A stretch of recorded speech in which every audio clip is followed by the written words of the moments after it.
నేను దేని గురించి భయపడ్డానో సరిగ్గా అదే జరిగింది. Sarcoma lympho of the intestine. అంటే ఏంటి సార్? నేను నేర్చుకున్నదే 4 ముక్కలు. నువ్వు ఎక్స్ట్రా అడిగి నన్ను కన్ఫ్యూజ్ చేయకు. కోసి పోస్ట్లో పంపిస్తాను. డాక్టర్ బాబు మా బాబు పెన్ మింగేసాడు, ఏం చేయమంటారు? పెన్సిల్ రాసుకోమను. ఎలావమ్మా? అలాగేనండి. ఎవడ్రా ట్రైనింగ్ ఇచ్చింది? డాక్టర్ గారు లోపల. సిస్టర్, దీన్ని నేను కావాలా? మీరు మేనేజ్ చేసుకోండి. Good morning doctor. Good morning. అమ్మా నానా. What doctor? అమ్మా నాన్న వస్తున్నారు నాకు చెప్పలేదు. మీరు మస్తు బిజీ కదా డాక్టర్, మేము పోయి తీసుకొచ్చినా. ఓ థ్యాంక్ యూ డాక్టర్. ఏమ్మా బాగున్నారా?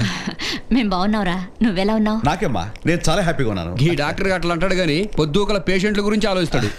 పండుకున్నప్పుడు మెళ్ళకెళ్ళి స్టెత్ కూడా తీయడు. కరెక్టేనా డాక్టర్? కొంచెం జర ఎక్కువైందిలే అనుకున్నా. Thank you very much. బాబు, ఇతని దెబ్బ తగిలింది, కొంచెం చూడు. అలాగే నాన్న.